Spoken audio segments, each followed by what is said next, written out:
Le 17 novembre, date fabuleuse et extraordinaire, 17 novembre 2018. Bonjour, Philippe Audiquet, major de moine, pour vous servir et à votre service. Aujourd'hui, je ne passe pas directement par ma chaîne, je parle en mon nom personnel parce qu'il y a quelque chose qui est juste incroyable. Aujourd'hui, le peuple français, grâce aux médias, grâce à la communication, notamment informatique et du web, aujourd'hui, eh bien, les Français en ont marre.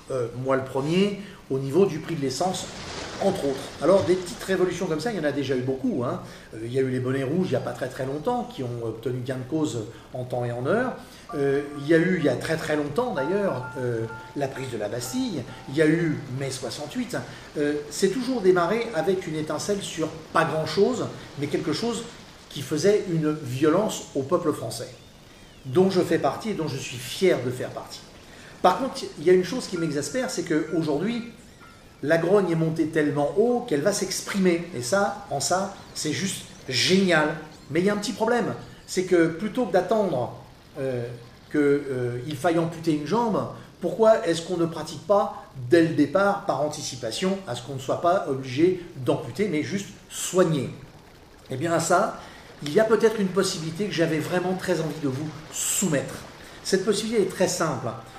Notre président actuel, celui d'avant aussi, et quelques autres à certaines époques, nous ont tous dit « Vous m'avez élu sur mon programme. » Ok, on l'a élu sur son programme. Sauf que, on ne l'a pas élu sur un programme, on l'a élu à défaut de ne pas vouloir élire l'autre qui était en face. Il y en a deux, à la finale, c'est toujours comme ça, et il faut en choisir un des deux, et on n'a pas d'autre choix que de choisir un des deux.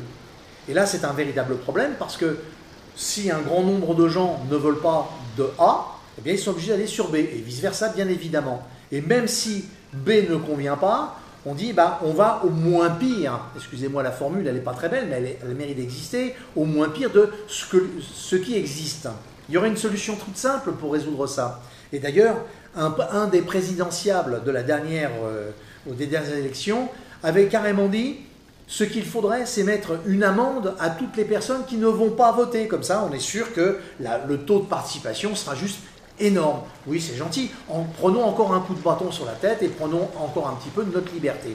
Moi, personnellement, si je n'ai pas envie de A et de B, pourquoi est-ce que j'irai voter? Puisque, alors je vais y aller, puisque sinon on pourrait risquer d'avoir une amende. Ça n'a pas été fait, mais on aurait pu avoir une amende. Donc, si on doit avoir une amende, je vais me déplacer, je vais le faire. Mais puisque je veux ni de A ni de B, qu'est-ce que je vais faire? Eh bien, je vais mettre un bulletin blanc. Et ce bulletin blanc, eh bien, lui ne sera pas comptabilisé, ce qui est une erreur, puisque moi, personnellement, A ne me plaît pas, B ne me plaît pas, mais il y a peut-être beaucoup d'autres gens, sur 66 millions d'habitants en France, qui pensent comme moi. Et si on avait une majorité, c'est-à-dire plus de 50%, qui mettaient un bulletin blanc, qu'est-ce qui se passerait? Eh bien, comme en Belgique, pendant un certain temps, ils n'ont plus de gouvernement. C'est un roi, c'est pas un président, mais ils n'ont plus de gouvernement pendant un certain temps. Et ça ne s'est pas forcément si mal passé que ça. Là, juste, il a fallu réajuster les choses au bon moment et à temps. Ce qui a été fait. Mais si tous les bulletins blancs étaient à plus de 50%, qu'est-ce qui se passerait? Eh bien, A et B, soit il faudrait qu'ils révisent leur copie, il faudrait qu'ils puissent, et que nous puissions contrôler réellement que les nouvelles propositions seraient juste en adéquation avec ce qu'attend le peuple. Et là, je dis même, le peuple peut se tromper, on peut choisir une ligne de conduite, et puis que finalement, il s'avère avec l'expérience et le temps qu'elle ne soit pas bonne, mais c'est le peuple qui l'aura choisi, c'est-à-dire vous et moi. Donc à partir de ce moment-là, on s'en prend à nous-mêmes, mais on ne nous dit pas, vous m'avez élu pour ça. Donc, si on voulait ne plus être obligé d'amputer constamment des jambes, eh bien je pense que ce qu'il faudrait faire, c'est que le vote blanc soit légal, autorisé et surtout accepté. Et s'il est accepté et comptabilisé, alors évidemment, il faudra parer à ce qu'il n'y ait pas de dérive, que les gens ne mettent pas du blanc juste pour s'amuser. Non, mais peu importe, les solutions, on les trouvera. Mais si le bulletin blanc était comptabilisé comme un véritable vote, c'est-à-dire comme une troisième possibilité, eh bien peut-être que nous aurions des gouvernements qui seraient beaucoup plus dans l'efficience, dans l'efficacité et surtout dans le respect des Françaises et des Français. Et ce respect, aujourd'hui, nous ne l'avons pas. on ne nous respecte pas, on ne tient jamais compte de ce qu'on nous dit. On dit oui, mais nous on a décidé, donc puisqu'on a décidé, c'est bien pour vous. Qui peut savoir si c'est bien pour moi? J'aime la soupe ou j'aime pas la soupe? Je veux dire que ce n'est pas le président de la République ou n'importe qui du gouvernement qui va me faire croire qu'il sait à ma place si j'aime ou j'aime pas la soupe.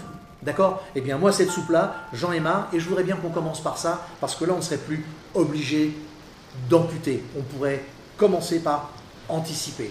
Alors, si vous pouviez, juste en dessous, avec vos commentaires qui devraient être là, c'est important, de façon à ce qu'on puisse analyser quelque chose et aller beaucoup plus loin. Et c'est pour ça que je fais cette vidéo à titre totalement personnel, au nom de Philippe Audiquet, et non pas du reste, simplement parce que j'aimerais avoir vos avis, j'aimerais avoir des likes si vous pensez qu'effectivement ça pourrait être une bonne chose. En fait, eh bien, pour une fois, on pourrait tous se réunir et puis commencer à avoir des process qui émergent et l'envie que ça aille bien dans ce pays merveilleux qui est notre France. Je vous dis à très bientôt avec des sujets au moins aussi intéressants, mais surtout beaucoup plus gais. Allez, passez une belle semaine. À jeudi 17 novembre, hein.